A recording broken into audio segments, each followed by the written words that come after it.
Hayop ka? Pagbabayaran mo to.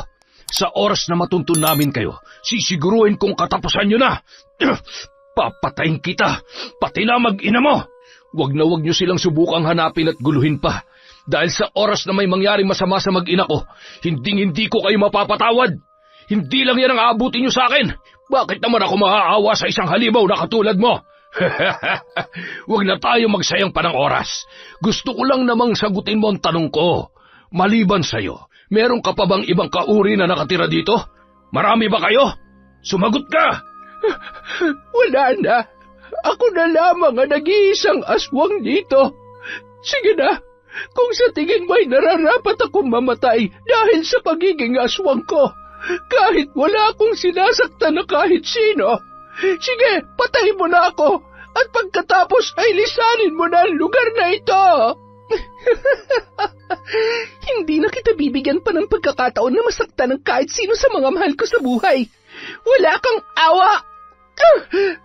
Taon 2013, Kapis. Nababalot ng dilim ang buong kakahuyan. Hindi pa gaanong nakakalayo ang mag-asawa mula sa kanilang bahay na naging tahanan nila sa loob ng 7 taon. Nagbabadya na rin ang malakas na ulan nung mga sandaling yun. Sunod-sunod na gumuguhit ang kidlat sa kalangitan at sinusundan pa ng malalakas na kulog. Hawak ni Divina ang kanyang tiyan na noon ay nasa kabuanan na. Tagaktak ang pawis at mababakas ang takot sa kanyang muka. Anong gagawin natin? Paano kung masundan nila tayo? Hindi ko hayaang mapahamak kayo ng anak natin. Makinig ka. Kailangan ko silang linlangin. Diretsuhin mo lang ang gubat hanggang sa makarating ka sa may ilog kung saan tayo una nagkita noon. Hindi kita pwedeng iwan dito. Mas gugustuhin ko pa mamatay basta kasama kita. Kung kinakailangan na harapin ko sila, gagawin ko. Kesa naman, masaktan nila tayo. Hindi pwede. May mga armas sila. Walang mangyayaring masama sa akin. Alam mo naman kung gaano ako kahusay makipaglaban, di ba? Kung nagawa kong harapin ang mga kalahi mo noon, sila pa kaya ng mga ordinaryong tao lamang? Naniniwala ako sa kakayahan mo pero huwag kang pakasisiguro. Malupit ang mga tao sa katulad ko, kaya sigurado madadamay ka sa galit nila. Ipangako mo na bago kumagat ang liwanag, magkikita ulit tayo. Wala na tayong sapat na oras. Sige na, umalis ka na. Mahigpit niyang niyakap si Ramon at hindi mapigilang lumuha nung mga oras na yon. Lakad-takbo at palingon-lingon pa sa kanyang asawa bago tuluyang magpalit-anyo si Divina bilang isang baboy ramo at nilisan ang naturang lugar. Samantala, dala ang mga sulo at iba't ibang armas ng isang grupo ng kalalakihan ang noon ay nagsitakbuhan papalapit kay Ramon, na noon ay nakahawak sa kaluban ng kanyang itak, sabay binitawan muna ang isang bag na may lamang mga damit nilang mag-asawa. Hindi ko hahayaang masaktan ang asawa ko ng kahit sino man sa inyo. Halimaw ang asawa mo, alagad ng dilim, kaya dapat lang namamatay siya. Salot na nagdudulot ng kahirapan dito sa bayan natin. Pati kabuhayan namin ay napeperwisyo na rin. Hindi namin nahayaang may mapahamak sa aming pamilya o kung sino man na taga rito sa amin. Wala siyang kasalanan. Inosenteng asawa ko. Hindi siya pumapatay ng tao at lalong hindi niya magagawang patay ng mga hayop na alaga ninyo. Sapat na ang mga alaga namin, pati na rin ang mga ligaw na hayop sa gubat para sa kanya.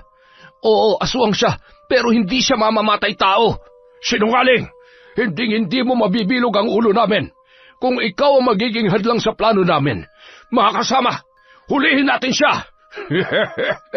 Ewan ko na lang kung hindi lalabas ang asawa mo kung saan man siya nagtatago. Dadaan muna kayo sa ibabaw ng aking bangkay. Aba, masyado ka naman matapang, Ramon. Tingnan na lang natin kung matatakasan mo ang kamatayan sa oras na hindi magpakita ang asawa mo. Hinila ang kwelyo ng kanyang damit mula sa likod, sabay tinutukan ng patalim sa leeg. Nagtawanan ang mga yon ng sabay-sabay, habang nakangisi lamang si Ramon at pinag-aaralan kung paano niya patutumbahin ang mga kalalakihang nakapalibot sa kanya. Divina, kung saan ka ba nagtatago ngayon, lumabas ka na. Kung hindi ay pupugutan ko ng ulo ang pinakamamahal mong asawa. Mga wala kayong puso.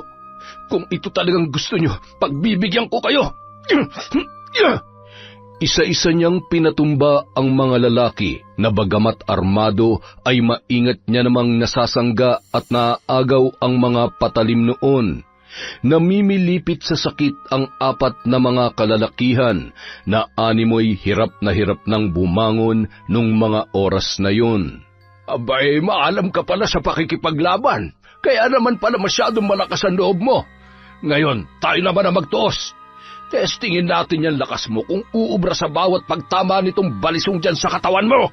Pinaikot nun ang balisong sa kanyang kamay habang nakangisi dahil tila bihasang-bihasa sa kanyang ginagawa. Mabilis naman na sinasangga ni Ramon ang kamay ng lalaki sa bawat pagsaksak nito, hanggang sa tinamaan siya sa tagiliran.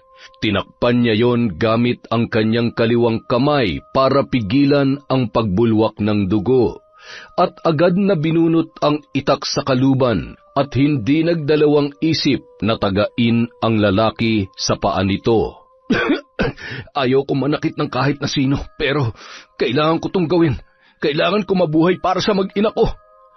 Bago pa man tuluyang makatayo ang mga kalalakihan para muling pagtulong-tulungan si Ramon, ay walang kasing bilis niya ng pinagtataga at tinadyakan ng mga yon sa kani-kanilang mga paa upang masigurong hindi na siya masusundan pa. Hayop ka! Pagbabayaran mo ito! Sa oras na matuntun namin kayo, sisiguruhin kong katapusan nyo na! Papatayin kita! Pati na ang pamilya mo! Wag nyo nang subukan na hanapin kami at guluhin pa. Dahil sa oras na may mangyaring masama sa mag-ina ko, hindi ko kayo mapapatawad. Hindi lang yan ang aabutin nyo sa akin. Ang kirot ng sugat ko! Paano na tayo lalabas sa masukal na gubat na ito? Baka tamaan tayo ng kidlat! Kasabay ng paghakbang paatras ay ang pagbuhos ng malakas na ulan na sinabayan din ng malakas na hangin. Mas lalong lumakas ang kulog at kidlat, kaya lalo lamang siyang nag-alala para kay Divina nung mga oras na yon. Pinunit niya ang kanyang damit at kumuha ng kapiraso na itinali sa kanyang bewang upang mapigilan ang pagdurugo ng kanyang sugat. Hindi ako pwedeng mamatay, at lalong-lalo na hindi ako pwedeng panghinaan ng loob. Kailangan ako ng mag-ina ko. Sinasabayan ni Ramon ang pagliwanag ng paligid sa bawat pagkidlat upang makita kung saan pwedeng dumaan patungo sa kanyang pupuntahan. Hindi alintana ang kirot ng kanyang sugat at lamig ng panahon nung gabing yun. Hintayin mo ako, mahal ko. Darating ako. Magkikita pa tayo at lalayo tayo sa malulupit at mapanghusgang mga tao. Hindi ko na hayaang mangyari pa ulit to sa atin. Samantala, kailangan ko makahanap na masisilungan. Namamanhid na ang buong katawan ko sa sobrang lamig. Habang palinga-linga ang babae sa gitna ng gubat, ay pumukaw ng atensyon niya ang isang lumang kubo. Lakad-takbo niyang tinungo yun. Buti na lamang at sa kabila ng dilim ay nakakakita pa rin siya. Isa yon sa mga abilidad ng aswang na katulad niya. Diyos ko, iligtas niyo po ang asawa ko. Bigyan niyo po siya ng sapat na lakas para labanan at takasan ang masasamang loob na yon. Hindi ko po kakayanin mabuhay kung mawawala si Ramon. Wala na akong pamilyang babalikan at lalong hindi ko alam kung saan ako pupunta ngayon. Siya na lamang po ang meron ako. Nang tumila ang ulan ay nagpatuloy sa paglalakbay si Divina hanggang sa tuluyan niyang marating ang ilog. Sa kabilang banda, patuloy naman sa paglalakad si Ramon hanggang sa makarating na siya sa may pamilyar na bahagi ng kagubatan. Kaya naman maliban sa iniinda niyang lamig at kirot ng kanyang sugat ay hindi naman siya gaanong nahirapan pa. Napahawak siya sa kanyang tagiliran habang patuloy na inihahakbang ang kanyang paa, bitbit ang isang bag na naglalaman ng ilang mga gamit nilang mag-asawa. Bigla na lamang nahilo ang lalaki dahil sa marami-rami na rin ang dugo na nawawala sa kanya, kaya minabuti niyang magpahinga muna. Umupo yun at sumandal sa isang malaking puno. Napapaluha sabay nagdasal na lamang nung mga oras na yon. Nang muling makaipon ng lakas ay nagpatuloy si Ramon hanggang sa sumapit ang 5:00 ng umaga ay narating niya na ang ilog. Agad siyang napatingin sa isang dako kung saan naroon ang isang malaking bato. Sa ibabaw noon ay nakabaluktot ang kanyang asawa. Wala yung saplot dahil sa kanyang pagpapalit anyo. Napatakbo siya sa kinaroroonan nito. Napaluha nang makita ang ilang mga sugat sa gawing likod ni Divina. Mahal, gising. Nandito na ako. Mahal, ikaw nga. Salamat at ligtas ka. Teka, ano nangyari dyan? Diyos ko, may sugat ka. Huwag ka mag-alala. Daplis lang naman yan at matibay tong asawa mo. Magbihis ka na at baka may makakita sa atin dito. Kumusta ka? Masakit bang sugat mo sa likod? Maghihilom din yan. Mga tama lang ng maliliit na sanga at matatalas na damo kung saan sumuot ako kagabi. Hindi kasi maabot ng dila ko kaya... Huwag ka mag-alala. Ayos lang naman ako. Lalo na ngayong nandito ka na. Ay, siya nga pala. Buti na lang at napakatapang din ang baby natin. Paano mo pala sila natakasan? Nilabanan ko sila sa paraan na alam ko. Pinatay mo ba sila, mahal? Siyempre hindi. Kung pwede nga lang ay hindi ko naman sila gagamitan ng armas. Kaya lang kung hindi ko ginawa yun, baka hindi na tayo nagkita ulit. Mahal na mahal kita at sobrang takot na takot ako kagabi. Hindi para sa sarili ko kundi para sa iyo. Basta pinapangako ko, hindi na mauulit to. Ha? Pupunta tayo sa isang lugar na walang sino mang manggugulo at makakapanakit sa pinakamamahal kong asawa at sa magiging anak natin. Nagpatuloy sa paglalakbay ang mag-asawa hanggang sa marating nila ang tuktok ng bundok kung saan natitiyak nila na sila ay ligtas. Habang naglalakad ay bigla na lamang nakaramdam ng pananakit ng tiyan si Divina. Mahal, ayos ka lang ba? Anong nararamdaman mo? Ramon, ang sakit ng tiyan ko. Manganganak na yata ako. Samantala, habang nangunguha ng panggatong ang maglola sa di kalayuan sa kanilang kubong tinitirhan, ay narinig nila ang dumadaing na boses ng isang babae. Ano ba yon, Apo? Tila may ibang tao po dito sa bundok, Lola. Mukhang kailangan po nila ng tulong. Sandali lamang, Apo. Maghunos dili ka at baka mamaya ay masasamang loob ang mga yan.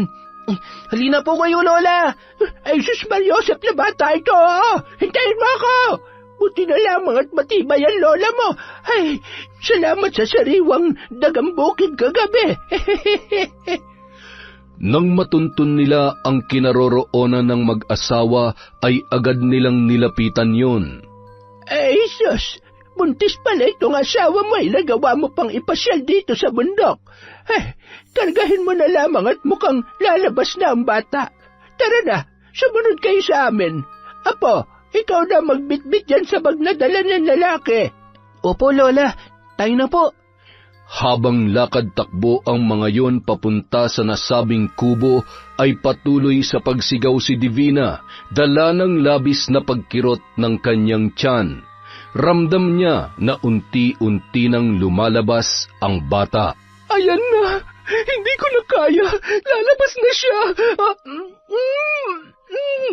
Dito, ihiga mo siya! Dali! Kaya mo yan, mahal. Nandito lang ako. Ako na ang bahala. Kumuha ka ng palanggana at lagyan mo ng tubig. Otoy, iabot mo sa akin ang gunting. Bilisan mo! Agad naman na iniabot sa matanda ang mga hinihingi nito. Maya-maya lamang ay lumabas na ang sanggol sa sinapupunan ni Divina. Makalipas ang ilang oras, habang natutulog ang mag-ina, ay muling kinausap ni Lola si Ramon, na noon ay nakaupo sa labas ng kubo at tila ba may malalim na iniisip. Ayos ka lamang ba? Buti at tumigil na rin ang pagdurugo ng iyong sugat. Huwag ka mag-alala, ligtas naman kayo sa lugar na ito. Ilang taon na kaming naninirahan dito mula nang pinili naming lisanin ang baryo kung saan kami nakatira noon, kasama ang mga magulang ni Otoy na hindi nakaligtas sa kalupitan ng mga tao. Ano pong ibig niyong sabihin? Kami ay katulad ni Divina, parehong bangkilan, kaya naamoy ko sila at nalaman ko na aswang din siyang katulad ko. Ibig niyong sabihin, posibleng aswang din po ang anak namin? Oo, tama ka. At alam mo ba na mas malakas pa siya kesa sa karaniwang bangkilan?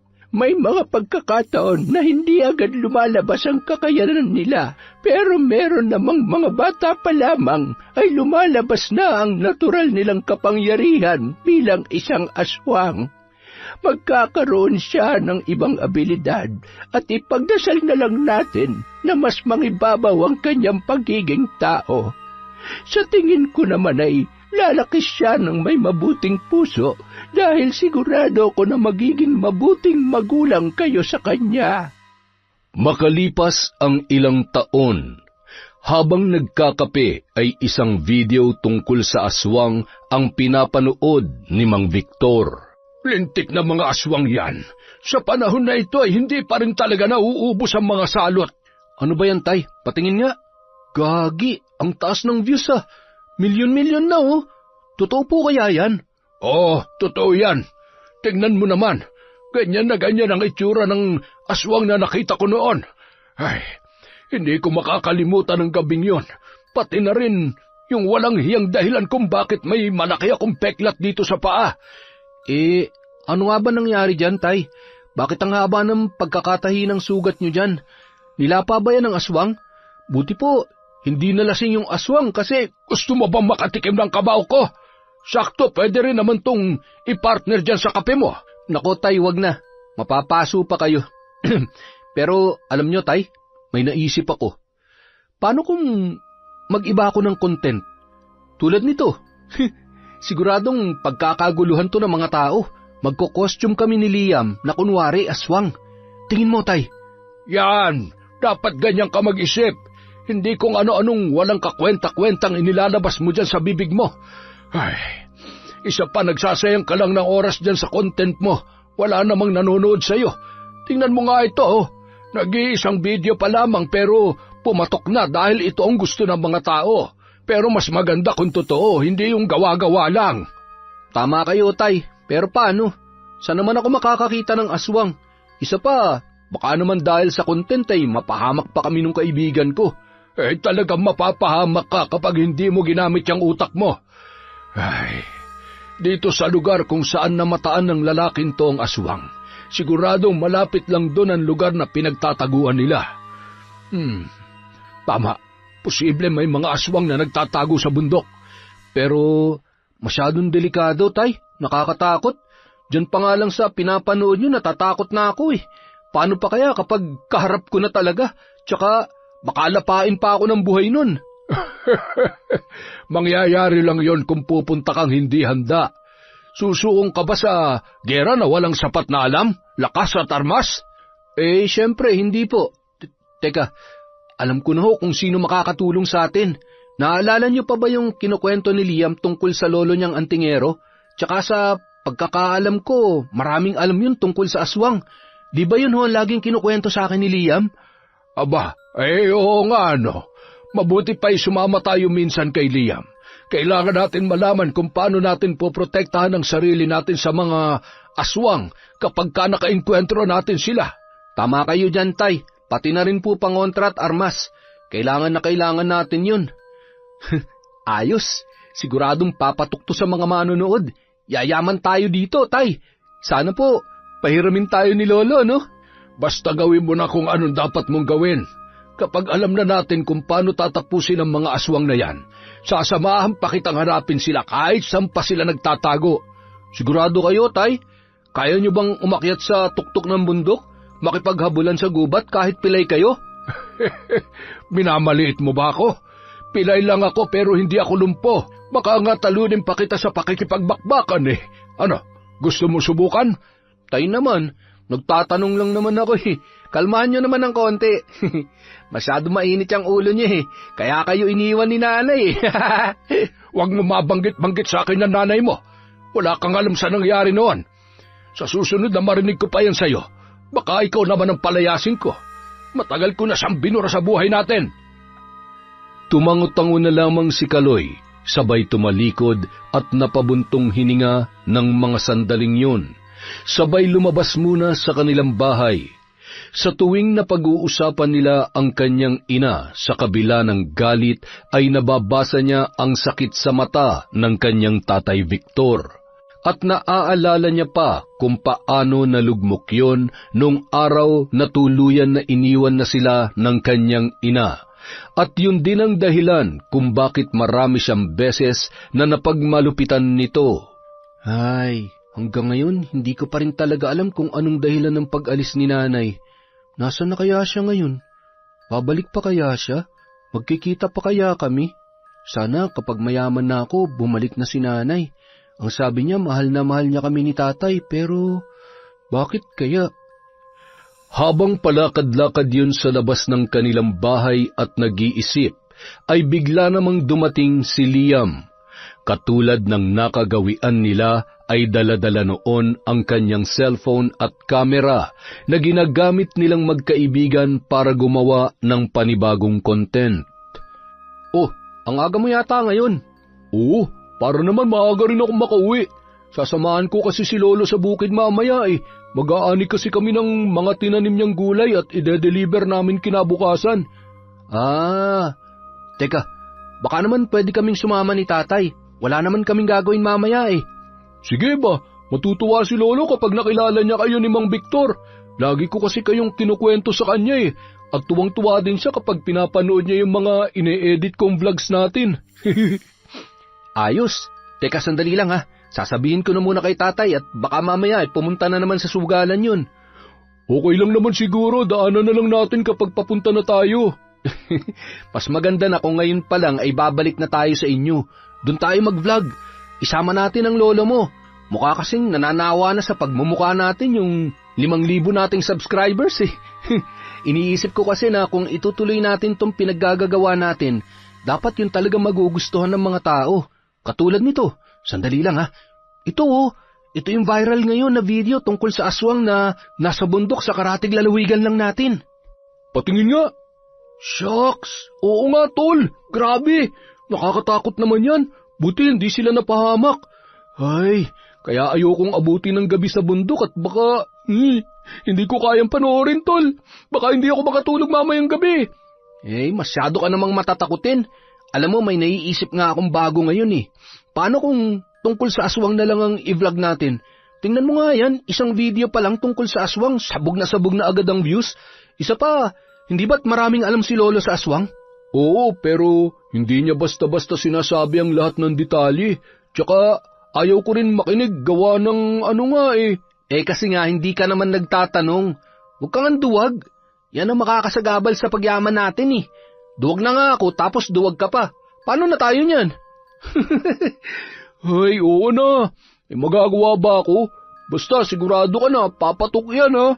Oo, sigurado ako. Siguradong-sigurado na ito na magpapabago sa buhay natin. Tay! Tay! Oh, ano? Kukulitin mo na naman ba ako? Hindi na ho. Pasensya na ho sa sinabi ko kanina. Tay, mag-harvest daw po pala sina Liam at ang lolo niya ng mga gulay. Naisip ko po sana na sumama tayo para ho makilala natin si Lolo at matulungan din po natin sila. Mano po, Mang Victor? Sige na, baka tumanda tayo agad yan. Anong oras ba tayo pupunta sa inyo? Pwede naman hong ngayon na para hindi pa gaanong mainit at doon na lamang po tayo mananghalian. Siya, sige, sandali lamang at magpapalit lamang ako ng damit. Tay, Kahapon pa ho kayo nagpapalit lang ng damit. Baka naman ho gusto nyo maligo. Ay, sabi ko nga eh. Sige, maiwan ko muna kayo dyan. Pagkapehin mo muna yung kaibigan mo. O tol, ikaw nang bahala ha. Magtimpla ka na lang dyan. Maliligo rin muna ako at medyo maasim-asim na rin tong ano ko eh. Amoy mo nga tol. Putya naman oh, bulok na suka pre. Sobra ka naman, bulok agad. Hindi ba pwedeng nakalimutan ko lang magtawas kahapon? Magkasing amoy lang naman tong kilikili ko ngayon, tsaka yung... Teka, bibig mo ba yan o imbornal? Napakamot ulo na lamang si Liam habang mabilis naman na tumungo sa kanyang silid si Kaloy para kumuha ng damit at sumunod sa kanyang tatay sa balon sa gawing likod ng kanilang bahay. Matapos maligo ng mag-ama at magbihis ay agad naman na silang umalis. Nagdala pa sila ng tig-isang itak at salakot para may panangga sila sa init ng araw. Halos 1 oras din ang kanilang nilakbay bago nakarating sa bahay ng lolo ni Liam. Nang mga oras na yun ay inihahanda ni Lolo Tisoy ang mga sako na dadalhin nila sa bukid. Ang sarap nito ah. Ayos. Kumpleto na naman ang umaga ko. Teka. Bakit umuwi agad ang apo ko at may kasama pang... Lo, si Kaluyo, kaibigan ko at si Mang Victor, yung tatay niya. Ay, siya. Tuloy kayo. Maupo kayo rito. Pasensya na medyo makalat at naghahanap ako ng maayos-ayos na sako. Magandang umaga ho, Manong. Mukhang lambanog ho ang kinakape nyo sa umaga. Ay, oo, masarap ito. Bigay ng kaibigan ko. Apo, kuhanan mo nga siya ng baso sa kusina at samahan mo ng kaunting bilis, ha? Ay, nako, huwag na ho. Okay na ho itong baso ninyo rito. Hindi naman ho ako maselan. Wag, hindi ako nagpapahiram ng baso ko. Sige na po, ikuha mo na siya ng matikman niya itong...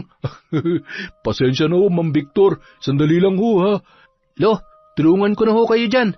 Maupo po muna kayo. Salamat naman. Napakabait mo naman, iho. Sige, ayusin mo, ha? Dito mo ilagay lahat ng mga luma at yung mga bago naman ay pagsamasamahin mo dito. Siya nga pala, ano ba ang sadya nyo dito? Wala naman po, Lolo. Nabanggit po kasi sa amin ni Liam na mag-harvest daw kayo mamayang hapon, kaya naisipan po naming sumama ni tatay. Wala naman po kasi kaming gagawin. Ay, mabuti naman at iniisip ko nga kung maghahanap pa ako ng babayaran para may katuwang kami. Iniisip ko rin kung paano namin madadala lahat pa uwi. Pinag-day off ko muna yung kalabaw ko at pagod yun sa pagbubungkal ng lupa sa palayan. Mahirap na, baka trangkasuhin. Napasama yata yung tawa ko. Teka, ano nangyari dyan sa paa mo? Kaya pala iika-ika ka kanina. Matagal na ba yan? Ito ho Opo, matagal na po ito. May nakaengkwentro ho kami noon na aswang. Hindi naman ho yung aswang ang nakadali nito. Yung asawa niyang masyadong nagtatapang-tapangan ang nakataga sa akin. Abay, mabuti at yan lamang ang inabot mo. Akalain mong may alam ka rin pala tungkol sa mga aswang. Bali yung isa sa mga malapit na kapitbahay ho namin noon na mag-asawa, yung babae po pala aswang. Ako ho mismo nakakita nung nagpalitan niyo yun, kaya sinubukan namin silang hulihin dahil sigurado ho kami na yun ang pumapeste sa mga alagang hayop ng mga tao sa baryo natin. Wala maswerte sila nung gabing yon dahil nakatakas sila. Hindi ko alam ang balitang yan Siguro wala pa kami rito noon. Naging palipat-lipat rin kasi ako noon ng tirahan dahil kung saan-saan kami pumupunta ng mga kapwa ko antingero. May ilan din kaming kasamang albularyo na pumupuksa ng mga mapangahas na aswang sa mga karatig lalawigan. Kung ganoon, totoo po palang kwento ng apo nyo na marami kayong alam tungkol sa mga aswang. Abay, oo naman. Kung tungkol lang naman sa aswang, lahat ay kaya kong isalaysay sa inyo dahil halos lahat na yata ng uri ay nakaengkwentro ko na. Ay, maraming ninakaw na oras at pagkakataon sa akin ang pagiging antingero ko. Bagay na kahit papaano ay pinagsisisihan ko dahil maging ang asawa't anak ko namatay dahil sa pagliligtas ko sa buhay ng iba. Ay, si Liam na lamang ang natitira sa akin, kaya naman mula noon, kumalas na lamang ako sa grupo namin at nagpakalayo-layo. Naging mas payapa ang buhay ko at ipinangako ko sa sarili ko na ang natitirang taon ng buhay ko ay ilalaan ko na lamang sa apo ko. Lalo na't alam niyo naman siguro kung gaano kaduwag yan si Liam. Sinabi niyo pa po, kanina nga lang halos maihina sa video nung... Ano yun? Bakit parang narinig ko yata yung pangalan ko dyan, ha? Pinag-uusapan niyo ba ako? Wala tol, hindi ikaw. Hanga din naman talaga ako sa talas ng pandinig mo, apo. Iabot mo nga yung baso kay Victor at nang maubos na namin ito kaagad. Magsaing ka na rin at magluto ng ulam. May binili akong isda at kumuha ka na lamang ng talbos sa likod ng bahay natin. Sabawan mo at nang makahigop sila ng mainit-init at maasim-asim na sabaw. Habang nagiinuman ang dalawa, ay patuloy naman sa pag-usisa si Victor tungkol sa pagiging antingero ng matanda. Nang may tama na ang matanda, ay ipinakita niya ang kanyang mga gamit sa pakikipaglaban, katulad ng sibat, buntut pagi, punyal at iba pa. Manghang-mangha naman si Victor sa mga yun. Akma niya na sanang hahawakan ng isa sa mga anting-anting nang bigla siyang tinapik ng matanda. Huwag mong hahawakan yan. Kapag sinabi kong tingnan mo lang, tingnan mo lang. Hindi maaaring hawakan ng sino man yan nang hindi ko kalooban. Halika na't doon na tayo sa kusina at baka malapit naman nang makaluto si Liam. Masyado namang masungit at madamot ang matandang ito. Sa dami ng anting-anting kapag may nawala doon na kahit isa siguradong hindi mo naman mapapansin.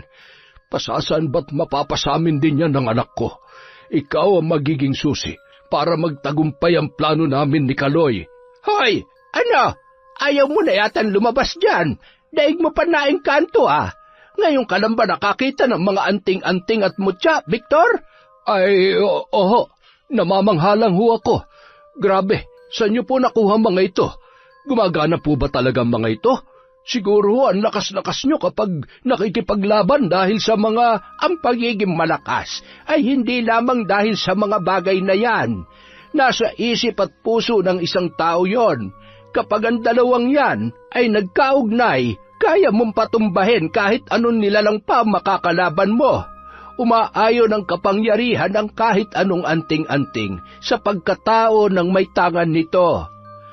Nang bumalik ang dalawa sa balkonahe, ay wala na ron ang lambanog na kanilang iniinom. Nasan na yung iniinom namin dito, Kaloy? Inubos mo na ba? Nako, hindi po. Iniligpit po ni Liam at baka masyado kayong malasing at hindi na tayo makaalis maya-maya. Ay, ito talagang apo ko masyadong istrikto. Abat, ako na ang pinagbabawalan ngayon.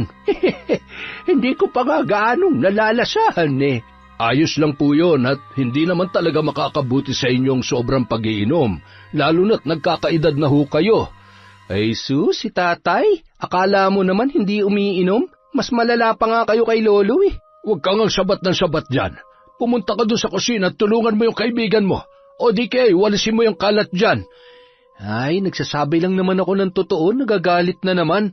Isa pang beses na may lumabas dyan sa bibig mo talagang tatamaan ka na sa akin. Ang sutil at ang galit sa kapwa sutil. Siguradong nagmana sa iyo ang anak mo, kaya huwag ka na nagugulat sa inaasal niya.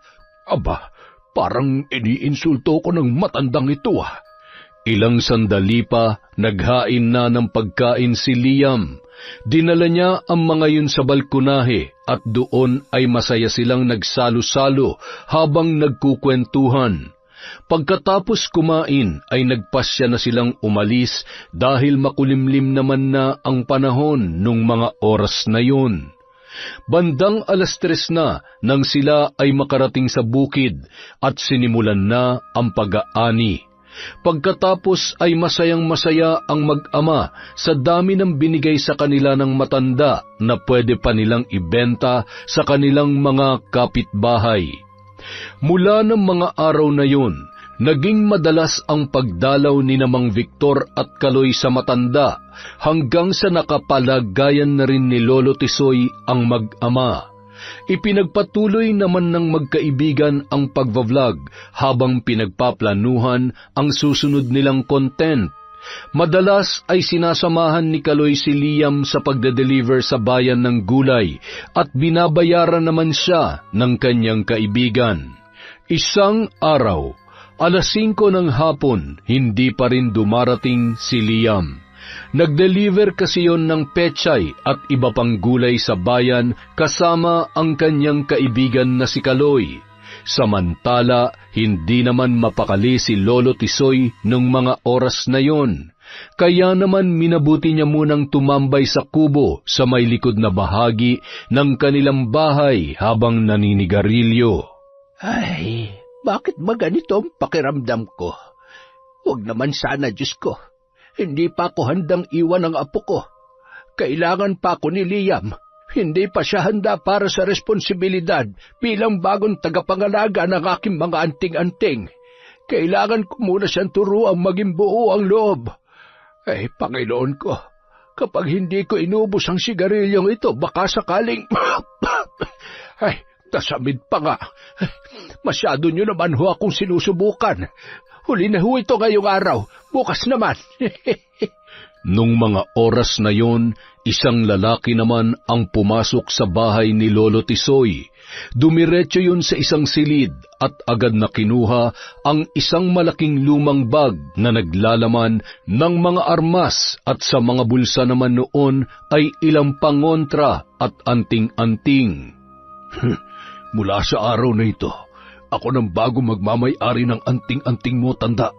Kikilala rin ako bilang isang sikat na antingero at ang lahat ng makakasagupa akong aswang ay paluluhurin ko. Samantala, habang papasok sa may kusina para uminom muna ng tubig si Lolo Tisoy, ay may narinig siyang kaluskos mula sa kabahayan. Kaya naman nagmadali siyang tumungo sa kanyang silid. Ha? Victor? Sinasabi ko na nga ba, ibalik mo kung saan mo kinuha yung bag na yan. Kung hindi, makakatikim ka sa akin. Masyado ka naman madamot, tanda. Ano naman ang magagawa mo para pigilan ako, ha? Mahina ang katawan mo at isang sakal ko lang sa'yo. Gamit ang braso kong ito, matutuluyan ka na. Masyado ka kasing madamot. Hindi mo naman na ginagamit, ipagkakait mo pa sa akin. Sinasabi ko na nga ba, ang taong katulad mo na masama at gahaman ay hindi makikipagmabutihan ng walang dahilan. Kaya pala halos mailuwa ko na ang bituka ko kapag kaharap kita sa inuman dahil isa kang halang. Akala ko pa naman dahil lang yun sa alak na iniinom natin. Tama ang sinasabi ng katawan ko. Hindi dapat ako nagtiwala sa'yo. Hindi mo makukuha sa akin ang mga yan. Magkakamatayan muna tayo. Oh, ano nangyari sa'yo ngayon? Nasaan ang tapang mo? Akala ko ba'y makikipagpatayan ka sa akin para sa mga anting-anting na ito? Kasi mukhang nadana lamang talagang kaya mo, tanda. Kaya tutulungan na lamang kitang umakyat sa langit.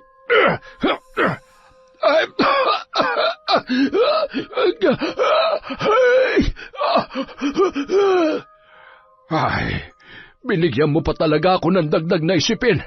Ano? Hoy, tanda. Buhay ka pa ba? Aba, pasensya na. Total matanda ka naman na, kaya kailangan mo na talaga magpahinga, ha? Kung hindi ka lang sana maramot, di hindi sana ito mangyayari sa'yo. Nakakapanggigil ka rin, Bago umalis, hindi pa yun nakontento.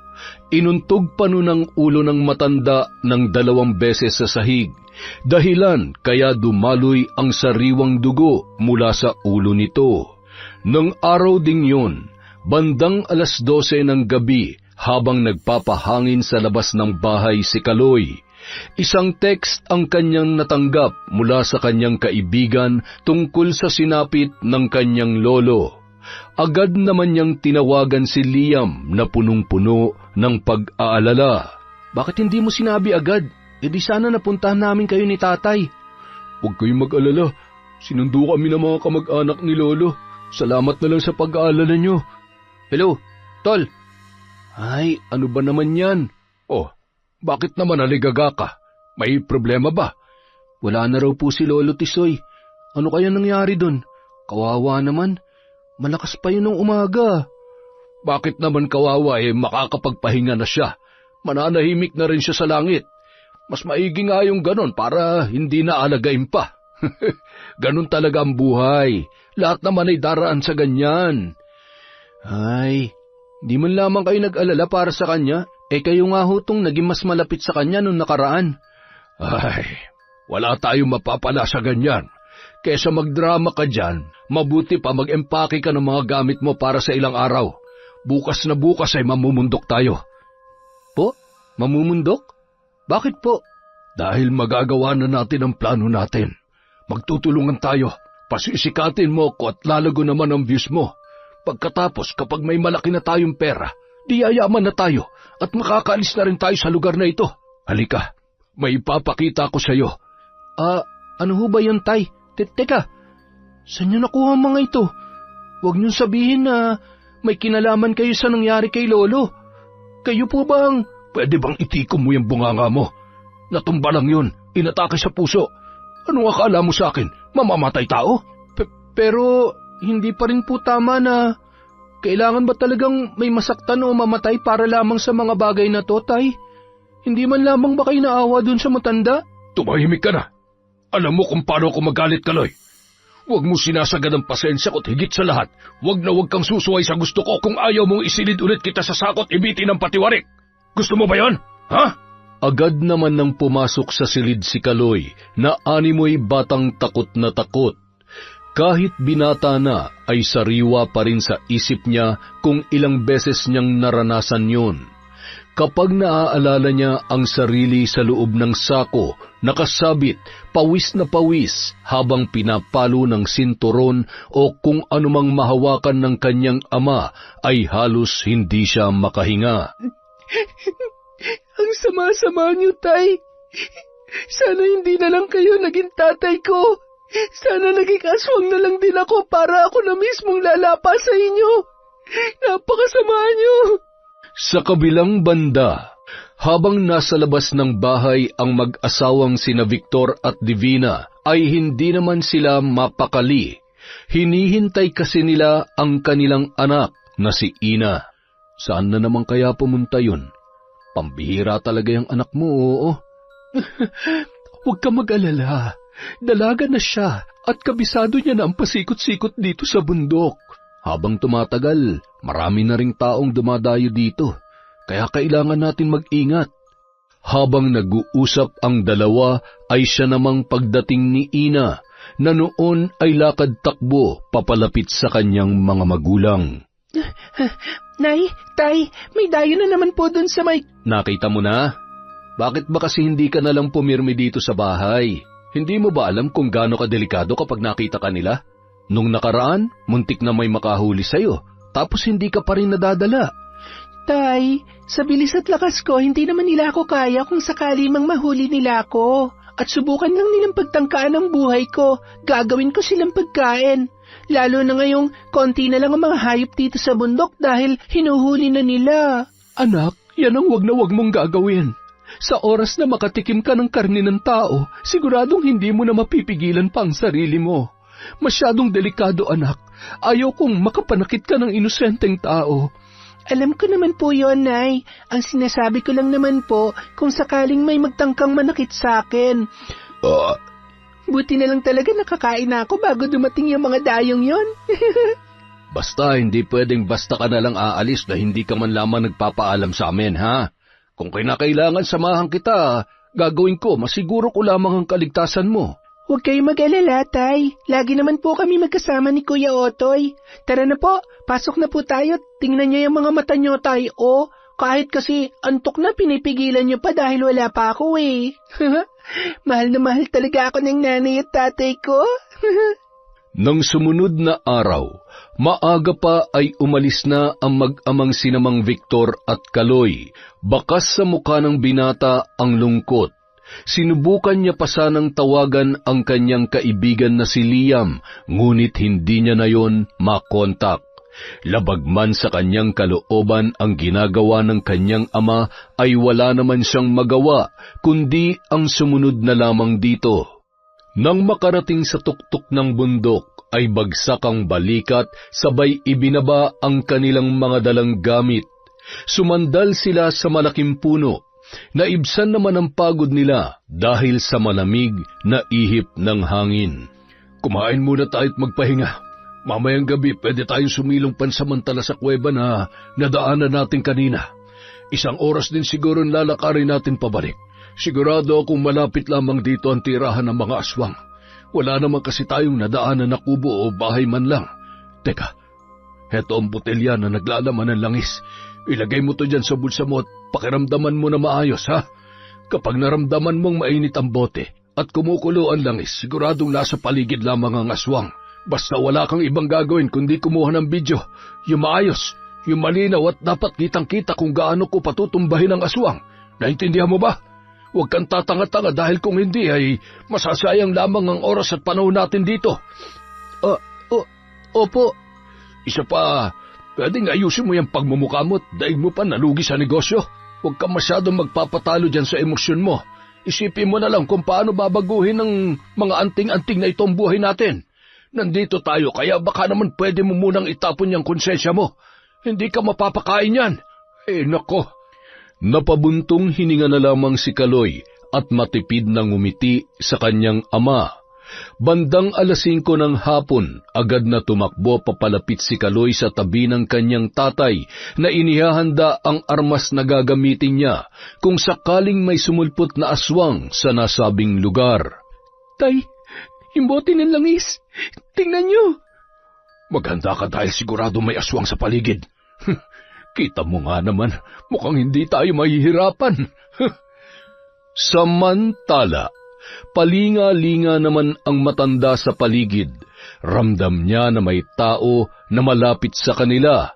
Ilang sandali lamang mula sa likod ay tinamaan siya ng sibat sa likod na bahagi ng kanyang paa. Napahiyaw at dahan-dahan yung napaupo sa sakit. Nang mga sandaling yun, nakakubli naman sa may malaking bato ang binatang si Kaloy na noon ay nanginginig ang kamay na kinukunan ng video ang matanda. Sino ka? Anong kailangan mo sa akin? Bakit mo ako pinana? Anong kailangan mo? Diyan ka lang. Huwag ka lalapit sa akin. Masakit ba, tanda? Pasalamat ka at diyan kita tinamaan. Hindi mo naman ata ay kamamatayan, di ba? Alam mo, kahit hindi mo sabihin, kitang-kita ko diyan sa mata mo kung gaano mo ko gustong lapain. Isa kang halimaw na nagtatago dito sa tuktok ng bundok. Ilang tao na ba na biktima mo? Ilang dayo na ang ginawa mong hapunan sa gitna ng masukal na gubat na ito, ha? Hindi ko alam kung ano ang sinasabi mo. Hindi ako halimaw at lalong hindi ako pumapatay. Sinungaling! Tingnan mo nga itong boteng hawak ko. Alam mo ba kung anong ibig sabihin nito, ha? Ito ang nagpapatunay na isa kang aswang. Alam mo bang may dala akong pasalubong sa'yo? Nakikita mo ba to? Ha? Ano yan? Alam mo ba kung anong mangyayari sa'yo sa oras na hampasin kita ng buntot pagi na ito? Huwag! Pakiusap! Alang-alang sa kaligtasan natin pareho. Hayaan mo na lamang akong makaalis dahil kung hindi... Abat, pinagbabantaan mo pa talaga ako, ha? Bago pa man hampasin ng hawak niyang buntot pagi, ay tuluyan nang nailabas ni Lola Antonia ang kanyang pangil at mahabang kuko. Ramdam niya na rin ang unti-unting pagtubo ng maiitim niyang balahibo. Sinunggaban niya si Victor at nang makita ang nanlilisik niyang mga mata ay biglang napaatras ang lalaki. Mag-iingat ka, Tay! Diyan ka lang at gawin mo ang pinagagawa ko sa'yo. Huwag mo akong alalahanin dahil kaya kong sarili ko. Nang sunggaban ng matanda si Victor ay agad na napahigayon at ramdam niya ang mahabang kuko na animoy bumabaon sa kanyang balat sa leeg. Hindi mo ako masisindak, aswang. Hindi mo ako kaya dahil akong tatapos sa'yo. Walang awang pinaghahampas niya yon ng buntot pagi hanggang sa gumagapang na lamang ang matanda at nanghihina. Gamit ang kakarampot na boses ni Lola Antonia ay patuloy pa rin siya sa pagmamakaawa. Bakit naman ako maaawa sa isang halimaw na katulad mo? Huwag na tayo magsayang pa ng oras. Gusto ko lang namang sagutin mo ang tanong ko. Maliban sa'yo, meron pa bang ibang mga aswang na nakatira dito? Marami pa ba kayong aswang dito? Sumagot ka! Wala na. Ako na lamang ang nag-iisang aswang dito. Sige na. Kung sa tingin mo ay nararapat ako mamatay dahil sa pagiging aswang ko, kahit wala akong sinasaktan na kahit na sino, sige, patayin mo na ako at pagkatapos ay lisanin mo na ang lugar na ito. Tay, huwag niyo ho siyang papatayin. Kawawa naman ho siya. Hindi naman ho natin siya kailangang patayin. Tama lang ho. Habang nagkakasagutang muli ang mag-ama, ay ginamit naman ni Lola ang pagkakataong yun na tuluyang nakapagpalit ng anyo. Teka, nasa na yun? Saan pumunta yung matanda? Kasalanan mo ito. Ang tanga-tanga mo kasi. Tay, oo, ako na ang tanga. Inaamin ko naman ho, pero hindi ko na ho kayang sikmurahin ang ginagawa nyo. Mali ho itong gagawin natin. Tama man o mali, wala akong pakialam. Wala kang karapatan na diktahan ako dahil anak lang kita. Kailangan natin malaman kung saan ang bahay niya. At natitiyak ko na may mga kasamahan pa siya. Pero tay, hindi ka ba nagtatakot? Paano kung marami sila? Paano kung pagtulong-tulungan nila tayo? Tay, ayaw ko pa mamatay. Kung gusto nyo kayo na lang, uuwi na lang ako. Teka, saan ka pupunta? Huwag mo akong tinatalikuran, bastos ka! Sobra na po kayo, tay. Hindi nyo ba naririnig ang sarili nyo? Ilang tao pa po ba dapat mapahamak dahil sa kagustuhan nyo magkapera? At kung ano man ang totoo nyong dahilan? Kinasusuklaman ko ang lahat ng aswang dahil mga salot sila. Mga salot katulad ng nanay mo! Ha? Ano pong ibig nyo sabihin? Aswang din si nanay? Ibig sabihin, may lahi akong aswang? Hindi. Dahil kahit kailan, hindi ka magiging katulad niya. At kung sakaling aswang din akong katulad niya, anong gagawin niyo sa akin? Papatayin niyo rin ba ako? Itatakwil? Salot din ang magiging tingin niyo sa akin? Bago pa man kayo makagawa ng masama sa akin. Mas mabuti pang... Sige, umalis ka na. Iwanan mo na ako. Sa oras na talikuran mo ako sa sandaling ito, kalimutan mo na ako. Patuloy na inihakbang ni Kaloy ang kanyang mga paa palayo, kasabay ng pagpatak ng kanyang mga luha. Sa kabila ng takot dahil sa patuloy ng nilalamon ng dilim ang paligid. Sa kabilang banda, Nasaan na si Lola? Sabi niya, saglit lang siya sa gubat Ay, nawili na naman siguro yun sa panguhuli ng dagang bukid. Bakit naman kasi hindi mo sinamahan? Alam mo naman gabi na baka mamaya maligaw pa yon. Si Lola, maliligaw. Maligaw ka na't lahat-lahat, pero si Lola, bawat puno at bato sa daan pabalik dito, tandaan niya. Ay, oo na. Kung sakaling maligaw ako pabalik, sigurado naman akong hahanapin ako ni tatay. At saka, ikaw, hayaan mo bang may masamang mangyari sa akin? Siyempre naman hindi. Kaya huwag ka masyadong matigas ang ulo. Lalo na ngayon marami ng tao na umaakyat dito sa bundok. Hindi natin sila kilala at hindi natin hawak ang isip nila. Kahit anong mangyari, hindi nila pwedeng malaman kung anong klaseng mga nilalang tayo. Dahil kung hindi, kahit wala tayong ginagawa masama, mananatili tayong halimaw sa paningin nila. Bakit kaya may mga ganong tao? Bakit hindi nila katulad si tatay? Mahal na mahal at tanggap niya kami ni nanay. Kaya maswerte ako sa tatay ko. Pero alam mo, nakakalungkot din ang buhay dito sa bundok.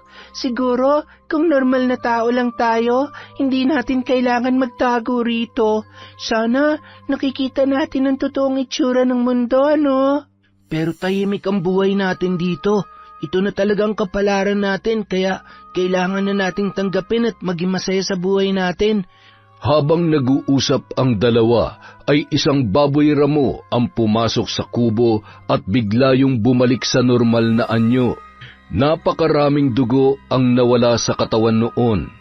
Kitang-kita ang malalim at mahabang sugat dahil sa malalakas at walang pakundangang paghampas ni Victor sa matanda. Lola, Ang dami niyang sugat. Ano po nangyari sa inyo? Sandali lang po, tatawagin ko po si nanay at tatay. Agad na tumakbo ang dalaga palabas ng kubong yon para humingi ng saklolo. Samantala, Sino po may gawa sa inyo nito, Lola? Isang taong walang puso. Kailangan niyong mag-ingat. Mapanganib siya. Papatayin niya tayong lahat. Magtago muna kayo. Lisanin niyo muna ang...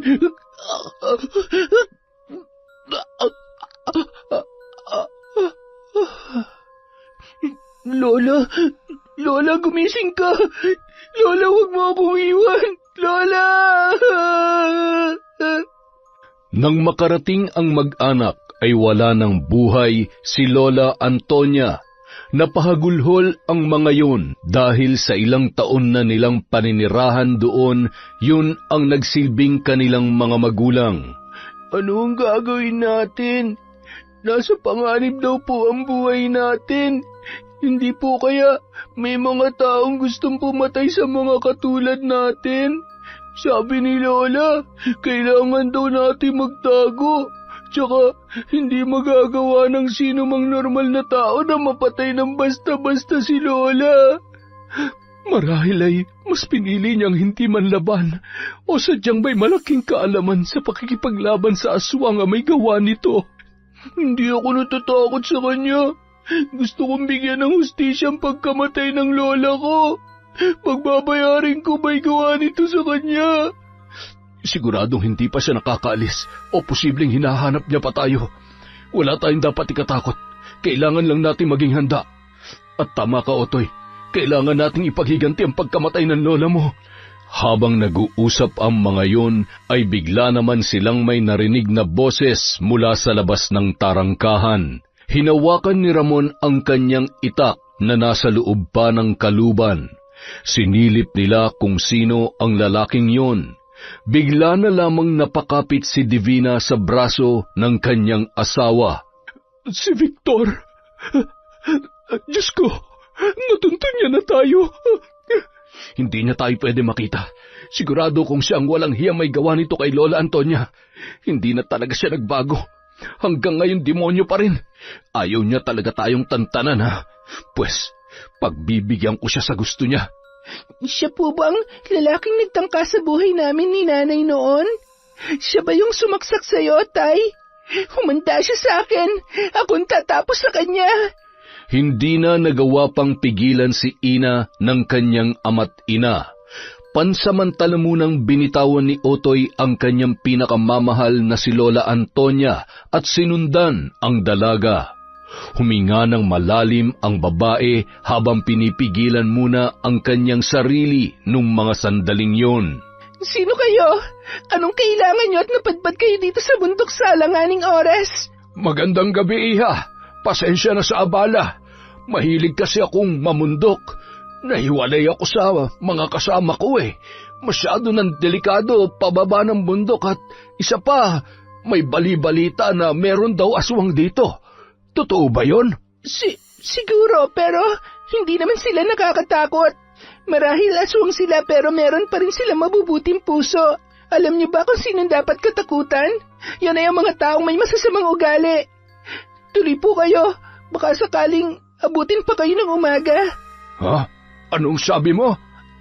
Ibig ko pong sabihin, dito muna kayo magpalipas ng gabi at bukas nyo na lang ng umaga hanapin ang mga nawawala nyong kasama. Akin na ho yung bag nyo. Itatabi ko ho muna. Hindi pa man tumutugon ang lalaki ay walang kasing bilis yon na nakuha ni Ina, na labis namang ikinamangha nito. Ako na, mabigat yan at saka... At saka, ano po ba kasing laman nito? Huwag po kayo mag-alala, wala naman ho akong kukunin dito sa mga gamit nyo dahil hindi naman ho itong kailangan namin. Siya nga po pala, kaibigan ko, si Otoy. Ano nangyari? Bakit ang dami niyang dugo sa damit at kamay? Naghahanda kasi siya ng hapunan namin. Pinaglalaruan niyo ba ako? Pinaglalaruan? Bakit naman? Wala ka naman yatang atraso sa amin, pero ikaw ang bahala kung gusto mo makipaglaro sa amin. Mga aswang din ba kayo? Ha? Akala nyo ba may isa nyo ako? Hindi nyo ako kaya. Papatayin ko kayong lahat. Humalakhak ang lalaki at binunot ang isang punyal sa kanyang tagiliran. Alam nyo ba na kapag tinamaan kayo nito, ay hindi na maghihilom ang sugat ninyo? Ito ang tatapos sa buhay nyo, mga salot! Hindi na kita bibigyan pa ng pagkakataon na masaktan ng kahit sino sa mga mahal ko sa buhay. Wala kang awa! Walang kasimbilis na nawala sa paningin ni Victor ang dalaga at naramdaman niya na lamang ang malakas na sipa mula sa kanyang likuran. Natumba yon sa kanyang kinatatayuan at kinabayuhan ni Ina, sabay pinagkakalmot ang katawan. Humahalakhak pa si Victor nung una sa pag-aakala maghihilom ng kusa ang kanyang mga sugat. Ngunit nang maramdaman niya ang labis na kirot, ay nagtaka na siya sa kanyang sarili. Hindi maaari. Bakit hindi gumagana ang anting-anting? Napakasinungaling ng matandang yun. Hindi maaari. Hindi ako maaaring mamatay nang walang kalaban-laban.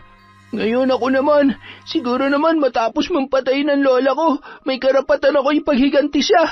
Gusto mo bang maranasan na maging katulad namin, ha? Alam mo ba kung gaano namin pinipigilan ang sarili namin na kumain ng tao para lamang hindi makapanakit? Aswang kami, pero pinili namin gawin kung anong tama. Ngunit sadyang may halangang bitukang katulad mo. Maawa kayo! Huwag niyo akong papatayin! Bakit? Naawa ka ba sa lola ko nang walang awa mo siyang sinaktan kanina? Naawa ka ba? Pasensya na. Hindi ko sinasadya.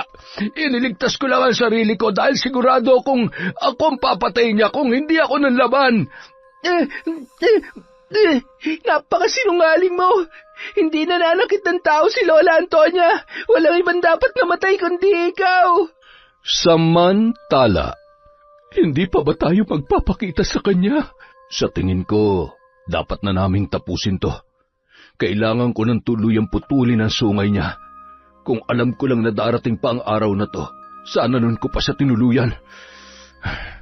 Alam mo, tama ka. Napakatapang ng anak natin. Kaya panatag na ang loob ko na kaya niya ng protektahan ng sarili niya. Tama nga si Lola Antonia. Mas malakas ang kalahating aswang at kalahating tao. Namana niya sa iyo ang husay at liksi sa pakikipaglaban. Mula bata ay tinuruan ko na siyang depensahan ng kanyang sarili dahil alam ko na darating at darating ang araw na ito. Pero sa ngayon, mukhang kailangan ko nang gawin ang dapat na matagal ko nang ginawa. Mahal, mag-iingat ka. Sa lagay niya ngayon, wala ka nang dapat ikabahala. Lumabas si Ramon at dahan-dahan na naglakad papalapit sa nakataob na si Victor, na patuloy sa pagmamakaawa nung mga sandaling yon. Ramdam niya ang sakit ng nagkandalasog-lasog niyang buto sa katawan. Kumusta ka na, Victor? Hindi ko akalain na magkikita pa rin tayong muli. Ramon? Ikaw ba yan? Tulungan mo ako. Pakiusap. Nagbago na ako. Kung kailangan kong humingi ng tawad, gagawin ko. Huwag niyo lamang akong papatayin. Gusto ko pang makasama ang anak ko. Hindi naman kita kayang tiisin. Masyadong malambot ang puso ko sa mga katulad mong... Nakakaawa ka. Talagang hindi ka pa rin pala nakakalimot. At kahit dito sa tuktok ng bundok, sinundan mo pa rin ang pamilya namin. Maniwala ka. Matagal ko nang pinagsisisihan ang lahat ng kasalanan ko sa iyo. Pinagsisisihan? Pero ang bawat gamit na dala mo ay patunay lamang na gusto mo kaming patayin. Pinatay mo nga ang lola ko, di ba? Tapos magsisinungaling ka pa? Ipaubaya niyo na sa akin to, mga anak. Tatanggapin natin siya bilang bisita. Sa ngayon, asikasuhin niyo muna ang bangkay ni Lola Antonia. Mahal kong asawa, ipaganda mo na makakain si Victor. Ibig bang sabihin nito, naniniwala ka na sa akin? Pinapatawad mo na ako. Tutulungan mo ba akong makaalis dito? Huminahon ka lang. Masyado kang excited. Sinenyasan ni Ramon ang kanyang anak na si Ina at agad namang kumuha yon ng lubid. Bubuhatin sana ni Ramon si Victor papunta sa may puno ng mangga, ngunit bigla naman yung hinila ng dalaga na parang bagay lamang. Dahilan para lalong mapahiyaw ang lalaki sa sakit. Pagkatapos ay napakabilis niyang itinali yon sa puno na pinamamahayan ng hantik. Pakawalan mo ako dito! Sa oras na makawala ako, papatayin ko kayong lahat! Liam, anak, tulungan mo ako! Mukha talagang iniwan na ako ng buwisit na batang yun ah! Walang kwenta! Pareho lang kayo ng nanay mo! Hinayaan lang muna nila yung nakatali at mayat-mayang dumadaing hanggang sa nanghihingi na yon ng pagkain at tubig. Nagulat naman ang mag-asawa nang biglang lumabas si Ina at sumuot sa may madamong bahagi at ilang minuto lamang ay may bitbit na yung malaking daga. Gamit ang kanyang pangil ay ginutay-gutay niya yon. Pagkatapos ay sapilitang isinubo kay Victor.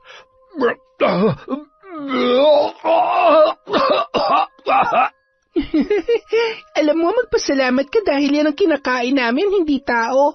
Dahil kung nagkataon, kanina ka pa namin pinagpiestahan. Kaya lang nasisiguro ko na walang kasing paitang yung karne, o baka nga malason pa kami. Mayabang ka lang pala dahil may ipinagmamalaki kang anting-anting at armas, pero tingnan mo nga ang sarili mo ngayon. Kahit patayin niyo pa ako, hindi pa rin magbabago ang tingin ko sa inyo. Mga halimaw! Mga aswang! Wala ka man lang ni katiting na konsensya sa ginawa mo sa lola ko. Itong dapat sa'yo. Bumaon ang matutulis na kuko ni Otoy at kasabay ng pagbulwak ng dugo sa tiyan nito ay kinalagan yon ng tali ng dalawa, dahilan para mapasubsob yon sa lupa. Kanina masyado kang mayabang dahil ba sa mga anting-anting na nasa iyong bulsa? Siguro maging ang mga yan ay hindi umaayon sa'yo dahil masama ka, kaya hindi ka namin bibigyan ng pagkakataon na makapanakit pa ng iba. Aswang man o tao, hindi nararapat ng kahit anong kalupitan sa mundo. Pare-pareho lang tayong gusto mabuhay at naghahangad ng kapayapaan. Ilang sandali pa, bigla na lamang nangisay at unti-unting nalagutan ng hininga si Victor. Pagkatapos noon, lumabas ang mag-asawa at mahigpit na niyakap si Otoy na noon ay nanginginig pa rin ang kamay at nanlilisik ang mga mata, dala ng matinding galit. Hindi pwedeng malaman ng mga tao nangyari sa kanya dahil siguradong magmumukha na naman tayong masama sa kanila. Ililibing natin siya kasama ang katotohanan at tanda ng katapusan ng kanyang kasamaan.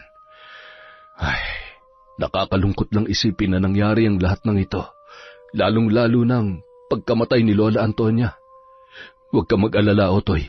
Mula ngayon, kami na ang pamilya mo.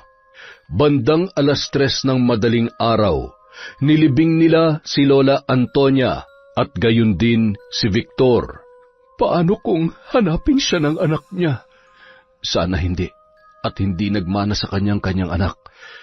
Pero kung sakali man, siguradong siya lang din na magpapahamak sa sarili niya sa oras na makaharap natin siya. Kinabukasan.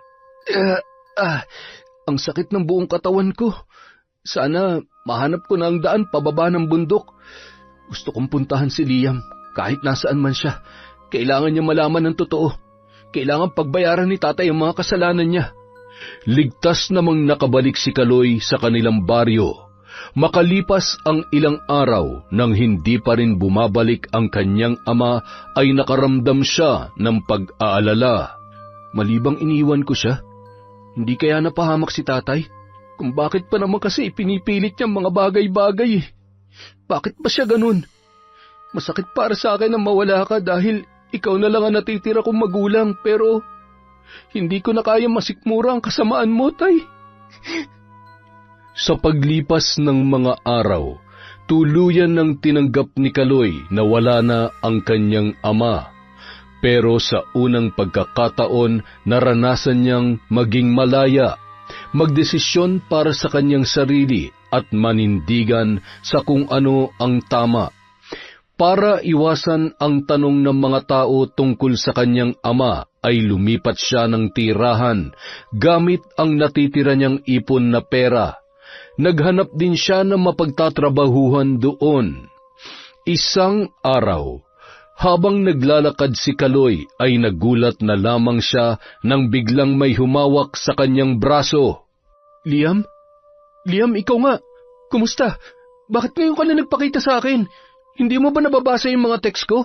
Yung mga tawag ko, bakit hindi mo sinasagot? Hoy, talaga bang gusto mo akong makausap? Hindi mo ba talaga ginustong itago yung katotohanan tungkol sa ginawa ng tatay mo sa lolo ko? Hindi. Nung una natakot ako kay tatay pero maniwala ka. Gusto kong sabihin sa iyo ang totoo. Ay, hindi ko alam kung nagsasabi ka ng totoo, pero gusto kong patunayan mo yan sa akin. Nasaan ang tatay mo? Totoo bang nawawala siya o nagtatago? Inilahad ni Kaloy ang buong nangyari.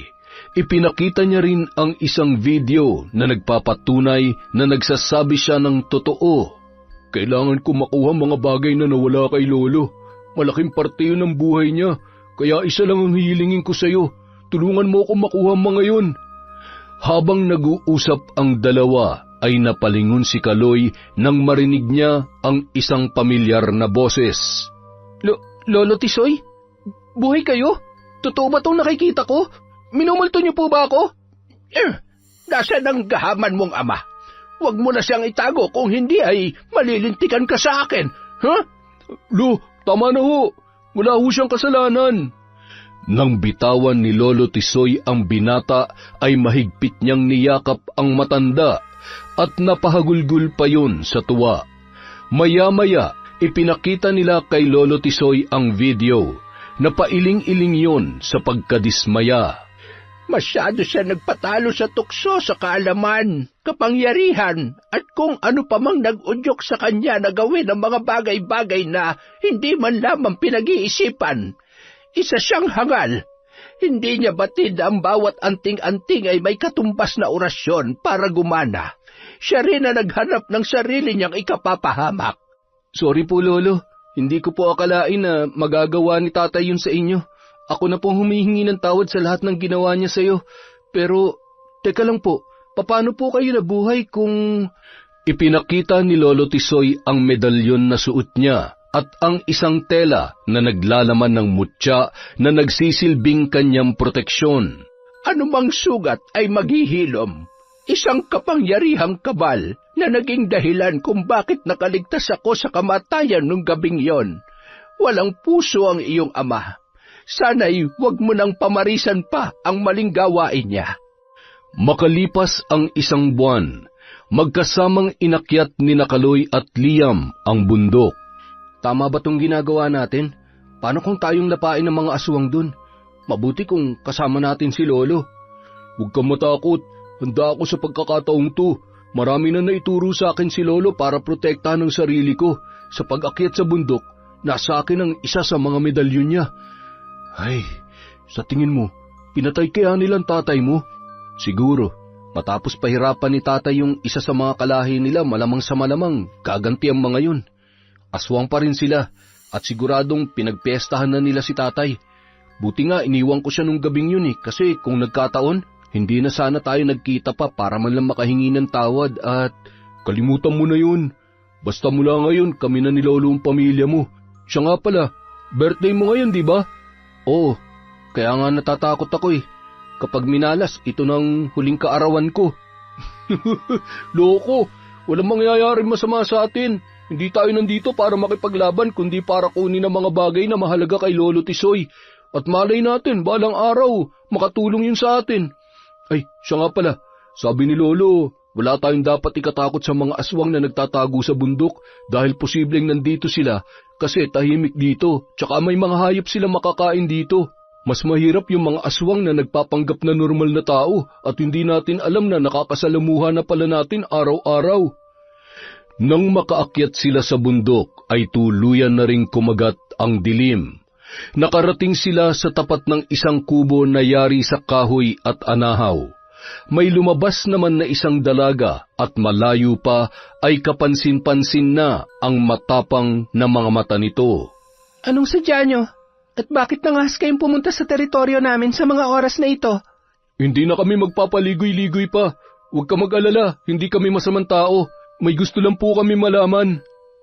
Pinatuloy ni Yana ang mga yon at nakipag-usap ang dalawa ng maayos. Naroon man ang takot ay naglakas loob sila upang malaman ang totoong nangyari kay Victor at makuhang muli ang gamit ni Lolo Tisoy. Patawad kung tinuluyan ko siya nung gabing yun. Pinatay niya ang lola ko at sana naiintindihan mo kung paano ko hindi napigilan ang sarili ko.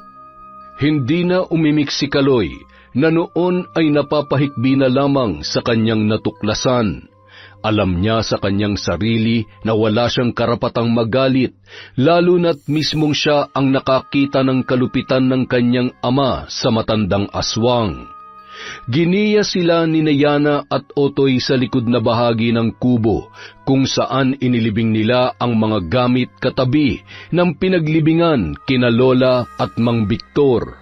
Hinukay nilang muli ang isang bag na naglalaman ng gamit na dala ni Mang Victor ng gabing yon. Gumuhit naman ang ngiti sa muka ni Liam. Alam niyang matutuwa si Lolo Tisoy sa oras na maibalik niya ang mga yon sa kanya. Maya-maya pa, lumapit naman si Ramon kay Liam at tinapik ang balikat ng binata. Gaano man kasama ang tatay mo, nararamdaman ko na masakit pa rin para sa iyo na mawala siya. Ay, ang bilis ng panahon. Maliit ka pa nung umalis kami sa baryo kung saan kami naninirahan noon. Magkakilala po kayo ni tatay? Oo, siya ang dahilan kung bakit umalis kami sa baryo na yon. Ako rin ang naging dahilan kung bakit may sugat at may pilay ang kanyang mga paa. Niligtas ko lamang sa kapahamakan ng asawa ko at ang ipinagbubuntis niya noon na si Ina.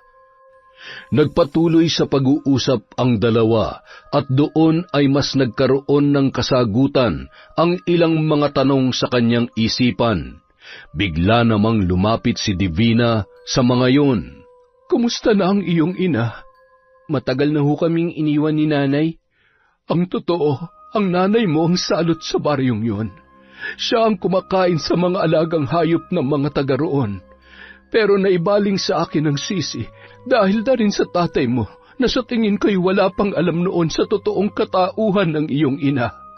Isa rin siyang aswang katulad ko. Ngunit ang pinagkaiba lamang, hindi niya kayang kontrolin ang kanyang sarili. Kaya niyang pumaslang ng tao kapag nasasabik siya sa karne. Kung aswang ho si nanay, ibig sabihin, may lahi rin po akong... Habang nagsasalita ang binata ay napatigil siya nang maramdaman niya ang kakaibang init sa kanyang katawan. Napatingala siya sa bilog na buwan, kasabay noon ay ang paghaba ng kanyang kuko at pangil. Namumula rin ang kanyang mga mata na nanlilisik. Ika-21 niyang kaarawan ngayon, kaya siguro, patay. Makakauwi pa kaya ako ng buhay nito? Paano kung lapain niya na lamang ako tapos, ay, bakit ba nangyayari ang mga ito?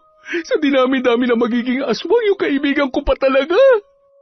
Ilang minuto lamang ay nagpalit ang Yuyon bilang isang malaking itim na aso at tumakbo patungo sa madamong bahagi. Nang makakita yon ng ilang mga ligaw na hayop, ay walang kasing sarap niyang nilantakan ang mga yon.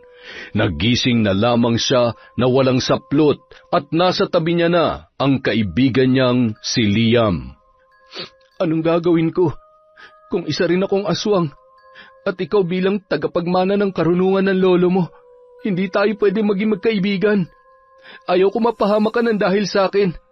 Iwan mo na lang ako dito sa bundok at kalimutan mo na lang ang pagkakaibigan natin. Kung makakabuti para sa iyo manatili dito, hindi ko susuwayin ang gusto mo. Pero kahit anong mangyari, magkaibigan pa rin tayo. Hindi magbabago yun. Balang araw kapag isa na akong ganap na antingero at matututo akong lumaban sa mga aswang na katulad nyo, hindi ako basta papatay ng mga inosenteng aswang. Pangako yan. Ligtas na nakauwi si Liam sa kanyang lolo at ibinalita ang buong pangyayari. Sa bawat araw ay nag-e-ensayo na siya at naghahanda sa kanyang misyon sa tulong ng kanyang lolo Tisoy.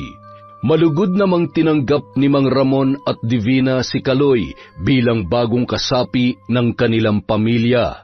Naging kasundo naman ni Yana at Otoy ang binata na noon ay naninibago pa sa buhay na meron siya. Hoy, napakaseryoso mo naman dyan. Okay ka lang ba? Bakit nakakunot yan noo mo? Sus, nagsiselos ka na naman, no? Hindi ko alam kung selos lang ba talaga o sinasadya mo namang. Teka nga, bakit ka ba kasi nagsiselos sa katulad mo? Para lang naman tayo magkakapatid hindi ba? Kapatid lang ba talaga ang tingin mo sa akin? Hindi mo pa rin ba talaga maramdaman? Sira, syempre nararamdaman ko. Pero sana sinabi mo nalang hindi basta ka nalang magsiselos na akala mo naman meron ka ng karapatan. Ay, mahal kita. Kaya pwede ba wag ka na mag-inarte pa? Diyan ka na nga muna at nagugutom ako. Walang kasing bilis na nagpalit anyo ang dalaga at sumuot sa gitna ng gubat upang maibsan ang kumakalam niyang sikmura. Ina, sandali! Ay, pambihira naman talaga Habang buhay na lang talaga kitang susundan at babantayan. Pero kung sakali man, pagdating ng panahon, ikaw na ang magiging mga anak natin. Yun! Ang ganda ng kwento, pang pelikula, no? At syempre, dahil dyan, meron tayong shout-out. Simulan po natin kay Rose Dioso, kay Rosalina Abagon, kay Bembem Lamata. Shout-out kay Liz Liman, sa Bola Bola family, kay Jeline, Christy, Donalyn, Jen, Tintin, Jenny, from Migs, Rainiel, Payungayong. Hi po kay Rhea Espiritu. Hello din po kay Cherry Mukbanger ASMR, kay Ems David, kay Alfreda Alano, kay Concepcion Kabototan. Hello po kay Virginia Pascua. Hi kay Des Limbo, kay Janet Cisneros. Hello din po kay Jonah Villanueva. Pagaling po kayo. Praying for your fast healing from Haruka Nichiru. Hi po kay Louie Angeles. Hi din kay Marilyn Dumagsa, kay Mariam Duca, kay Crystal Jade Gonzalez. Hello po kay Eliza Felias. Hi kay May Megs, kay Agripina Balza, kay Dolores Bell. Sa mga kasama ni Nelia Pantilgan sa Karinderya po sa Montalban, Rizal. Hi po sa inyo, maraming salamat po sa suporta. Hi po sa Barlita family from Analu Barlita. Hi po kay Maura 620. Hello kay Merly Fatalia, kay Baga Foronene, kay Merlin Dofiles, kay Monica Nieves, kay Yusan Fok.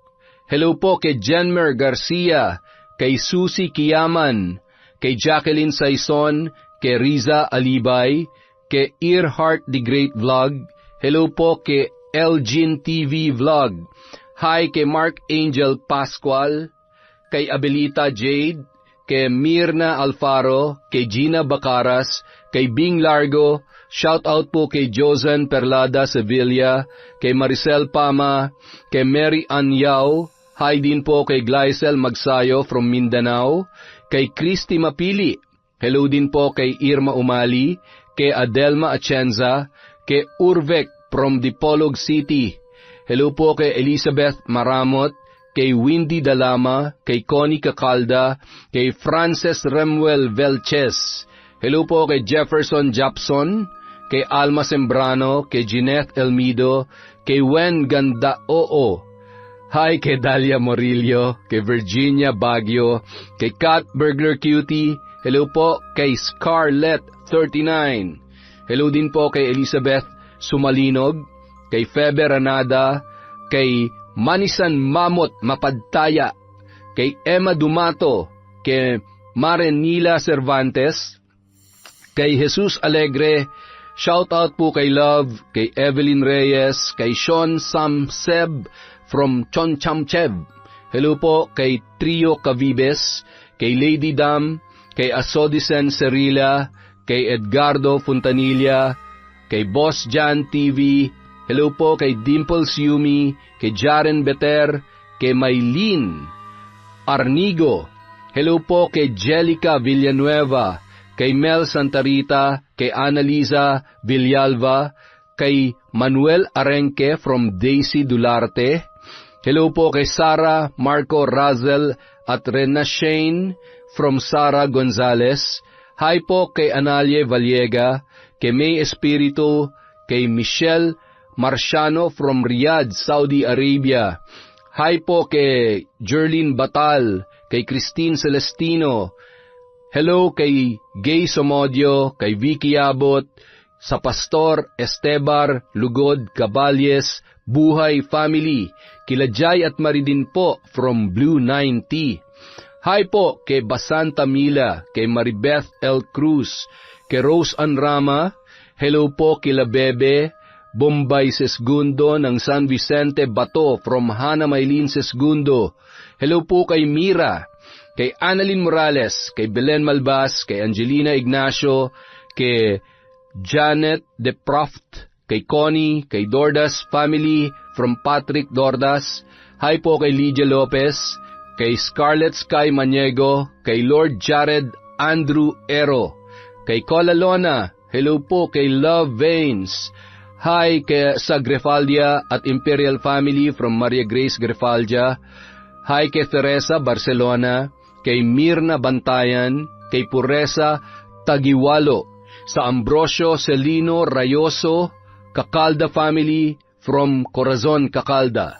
Hi kay Maria Diaz, Virgie Latorre, Leonora Consensino, kay Charlene Gumansing. Hello po kay Kimpoy Feliciano, kay Alma Naong, kay Jasmine Siazon, kay Michelle Alegado. Hi kay Ives Marie Buhay Japan Channel, kay Sheena Enriquez, kay Josie Aniban, Alice Loon, kay Riza Aklon, kay Caroline Doong, kay Carl Glenn Brigaste. Hello po kay Christina Colot, kay Resel Galope, kay Corazon Campos, kay Kim Seika, kay Karina Manlangit, MGS 14, kay Emro Strong OFW in Kuwait, kay I'm MHR Lin, kay Chona Baynosa, Shauma TV, Jenilyn Mix Vlog, Finky Rusi 14, hello din po kay Dins Rodriguez, kay Chloe Abalos, kay Mary Jane Solomon, kay Jorna Lorna Armas, kay Estela Cabral da Silva from Switzerland, kay Marisa from Delano, California, kay Rosita de Balucos of Prague from Candida de Balucos. Hi po kay Marithes Palate, kay Cheryl Almonte, kay Guy Lara of Nueva Vizcaya from Nicole Bernardo. Hi po kay Dores Estander, kay Criselda Sotil, kay Crisilda Rito, kay Hathor and Yuki. Hello po kay Pamela Allen, kay Mary Jane Canal, kay Celia Tolentino, kay Helen Sibulan. Hi po kay Jeng Jeng and Jongjong. Hi kay Mardy Suzuki, kay Tats 765 at kay Maria Lee Nakagawa. Maraming salamat po. Mag-iingat po kayo palagi. Alagaan po natin ang mga sarili natin. Bawal tayo magkasakit. Kailangan malakas lang lagi. Maraming salamat mula sa Kwentong Enteng.